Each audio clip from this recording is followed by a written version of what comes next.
এই রক্তের বিনিময়ে নির্বাচনটা হইলো, সেই রক্তকে আমরা অসম্মান করে যে বিএনপি যে কাজটা করলো, এটা আসলে আমি জানি না, আমি মেনে নিতে পারি নাই। নির্বাচনটা তো এখন হওয়ার কথা ছিল না, এটা হচ্ছে 29 সালে হওয়ার কথা, উচিত হয় নাই। সংস্কার করলে কি ক্ষতি হইতো? ক্ষমতা তো বিএনপি ছিল। এখন বিএনপি 3 ভাগের 2 ভাগ বেশি ভোট পাইছে। তারা যদি সবাই মিলে মনে করে না বাংলাদেশ নামটাই চেঞ্জ করে ফেলবো, রবি ভাইয়ের নাম আমার নাম সবার নাম চেঞ্জ করে ফেলে, নতুন নাম, এটা কিছু করতেই পারে। বাট একটা জিনিস বুঝতে হবে, এই বিপ্লব যখন হয়েছে, শেখ হাসিনার সংসদ সদস্য কতজন ছিল, তার সাথে কতজন সেনাবাহিনী, ডিজিএফআই, এনএসআই সবই তার, থাকতে পারছে, থাকতে পারে না জনরোষে।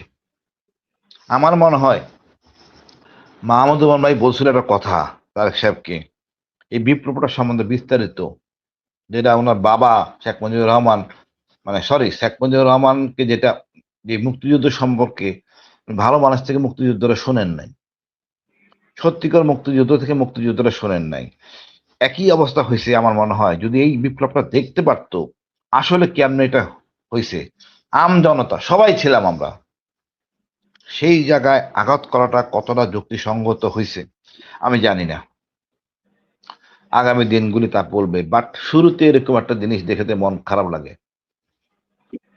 আমি বিএনপির যারা নির্বাচিত হয়েছে সবাইকে আমি সাধুবাদ জানাই, কারণ দেশটাকে সুন্দরভাবে চালায়।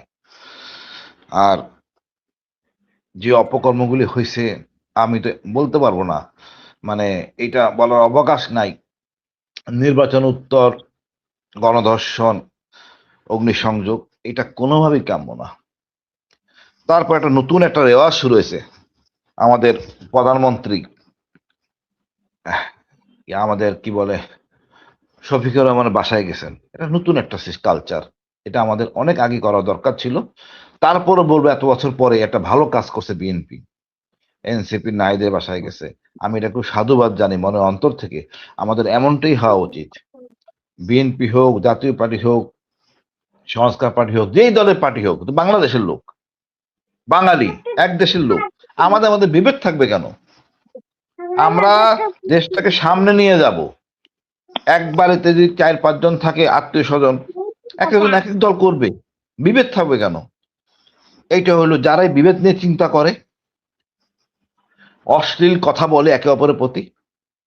মুসলমান হলে তো আপনি অশ্লীল কথা বলতে পারেন না, মিথ্যে কথাও বলতে পারেন না, গীবত করতে পারেন না। তা আমি এটা আসলে পছন্দ করি না। আমরা এক দেশে থাকবো, সমালোচনা করব, সুন্দর সমালোচনা, গঠনমূলক সমালোচনা করব। সরকার গ্রহণ করতে পারে না করতে পারে তার ব্যাপার, কিন্তু আমাদের এই সংস্কৃতি ধরতে হবে, রাখতে হবে, এবং এটাকে আমরা মনে প্রাণে এটা ক্যারি করব।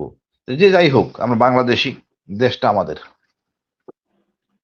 এখন যে জিনিসটা হয়েছে ভাই, আমরা তো শুরুতে, এখন তো প্রথম দিন, কাল পরশু থেকেই আমরা চাইবো এই বিচারগুলি, অন্যায় অবিচার বিচারগুলি কোন ধারাবাহিকতা, যেগুলি শুরু হয় নাই ওগুলি শুরু করা, এবং আমাদের পানির হিস্যা ভারতের সাথে, এটা নিয়ে চুক্তি কি করবেন, সবকিছু আমরা জানতে চাইবো। আমার বিশ্বাস বিএনপি তার মায়ের মতো, তারেক সাহেব তার মায়ের মতো বলিষ্ঠ ভূমিকা রাখবেন, আমাদের মনের আশা আকাঙ্ক্ষা এটা পূরণ করবেন। আলহামদুলিল্লাহ বলবো যে মোদী সাহেবকে দাওয়াত দেওয়া হয়েছিল, মনে হয় সাধারণত দাওয়াত দেওয়া হয়, ভদ্রলোক এসে এসে ঝামেলাটা সৃষ্টি করেন নাই, এই জন্য অশেষ ধন্যবাদ। আমি আর কি বলবো, আমার আসলে আমি এই নির্বাচন নিয়ে যেটা হওয়ার হয়েছে, খুব থাকবে। আমি একটা কথাই শুধু বলবো, আমাদের এই কর্নেল বাতেনের এখানে আমাদের মেজর, একজন মেজর সাহেব ছিলেন, রাত 2টা পর্যন্ত নির্বাচন গণনা হল্ট। নির্বাচন তো সুন্দর হয়েছে, আমরা সবাই দিছি, তারপরে এত সময় এত জায়গায় আটকে রাখছে আমরা, এটা দিয়ে সন্দেহ সৃষ্টি করছে। তবে একটা জিনিস বলি, আমরা একটা আগস্ট বিপ্লব দেখছি, প্রতিপক্ষের আমরা স্ট্রেংথ জানি না। এখন আমরা কিন্তু জামাতের যে স্ট্রেংথ দেখলাম, যে সংসদে আসন কম, বাট তার ভোটার সংখ্যা কিন্তু অনেক, সুতরাং খুব সহজ হবে না অন্যায় বা জুলুম করা। আমরা দেশের জন্য যা করবেন আমরা সাধুবাদ জানাবো, অশেষ ধন্যবাদ। বা দেশের বাইরে কিছু করবেন অন্যের স্বার্থে, এটা আমার আমার ধারণা আছে আমাদের বিএনপি এটা করবে না। তারপরও আমরা আমলে রাখতে হবে, যেমন যে চুক্তিগুলি হয়েছিল এগুলি সব পর্যালোচনা করে একটা সিদ্ধান্তে আসতে হবে। অনেক বড় চ্যালেঞ্জ আমি মনে করি বিএনপির জন্য এই 17 বছরের কুলাঙ্গারদের কাজ, আওয়ামী লীগের কাজ, এটাকে ধোলাই সাফাই করা। আমাদের সবাইকে সাহায্য করতে হবে বিএনপিকে, যাতে তারা এই কাজগুলি পরিষ্কার করে। তাইলে হবে কি, আর বিতর্ক থাকবে না। আমরা সবাই কোঅপারেট করবো বিএনপিকে, যাতে এই বিতর্কিত জিনিসগুলো যেন দেখি ওভারকাম হইতে পারে, আমরা ন্যায্যের হিস্সা যেন পাই। ধন্যবাদ ভাই। জি। আচ্ছা, আমি আরেকটা বিষয় একটু আপনার কাছে আসি, যে ভারতের সাথে ন্যায্য হিস্যার বিষয়টা আপনি বলেছেন। অলরেডি ভারতের বিষয়ে যারা মির্জা ফখরুল ইসলাম আলমগীর সাহেবের একটা বক্তব্য এসেছে, যেখানে তিনি বলেছেন যে হাসিনার ভারতে অবস্থান ঢাকা দিল্লির সম্পর্কে কোনো বাধা হবে না। এই সরকারের কি উচিত কিনা যে শেখ হাসিনাকে ফেরত চেয়ে দেশে ফেরত এনে বিচার করা, নাকি শেখ হাসিনা ভারতে থাকলেও সরকার ভারতের সঙ্গে সুসম্পর্ক রেখে সম্পর্ক উন্নয়ন করা উচিত? হাসিনার আসলে দেখেন, মন্দের ভালো, একটা ব্যাড এলিমেন্ট যেখানে যাবে সেখানে ঝামেলা করবে। ভারত আছে থাকুক, আমরা তো দুটো কথা বলতে পারতেছি ভারতের বিরুদ্ধে। এটা আসলে এটা নিরাপত্তা দিয়া হয় ফাঁসিতে ঝুলাইতে হবে তাড়াতাড়ি, আর না হলে এটা ঝামেলা বাঁধাবে। তা আমি মনে করি ভাই থাকুক, যে মোদি কতদিন রাখতে পারে। এখন দেখেন আপনি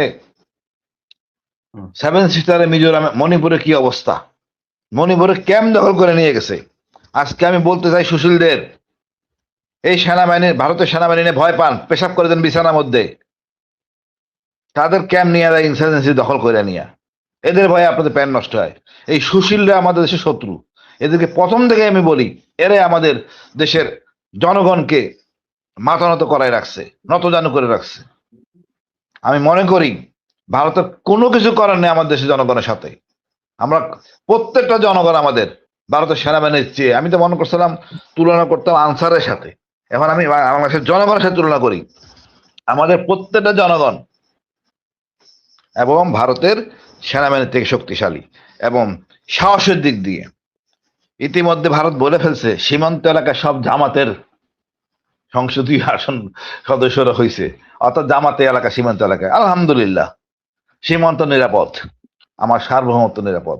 ভাই এই দোষটা তো আলী রিয়াজের, এই লোকটা দেশটাকে বেকাজে ফেলে দিয়েছে। গণভোট আগে হওয়া উচিত ছিল, সেটা তারা করে নাই। এখন জনগণ সাফার করবে, এরকম গর্দব লোককে আনবে, এরকম সমস্যা তারা পড়বো। এখন যদি মনে করেন বিএনপি কোনো সনদের কোনো জিনিসই পাশ করলো না, আপনি কি করবেন? আপনার কি করার ক্ষমতা আছে বলেন? আমরা কোনো কিছু করার ক্ষমতা নাই। হয়তো বিএনপির উপর আমরা আক্রোশ থাকবো, ক্ষোভ থাকবে, কিন্তু কিছু করার ক্ষমতা নাই। দোষ আলী রিয়াজের, ডক্টর ইউনূসের। একটা ভাই একটা প্রশ্ন করছেন আফসারি ভাইয়ের কাছে, ডক্টর খলিলুর রহমান, আমি নিজে ছিলাম জানি। খলিলুর রহমান সাহেবকে যখন বলছিল সালাউদ্দিন সাহেব যে আমেরিকান নাগরিক, উনি তখন খুব ক্ষিপ্ত ছিলেন, মামলা করার জন্য একজন লয়ারকেও ডেকেছিলেন। তারপরে বোঝানো হলো না, সম্মানী নাগরিক। এবং তখন আমি জানতে পারি ব্যক্তিগতভাবে যে উনি আমেরিকান নাগরিক না।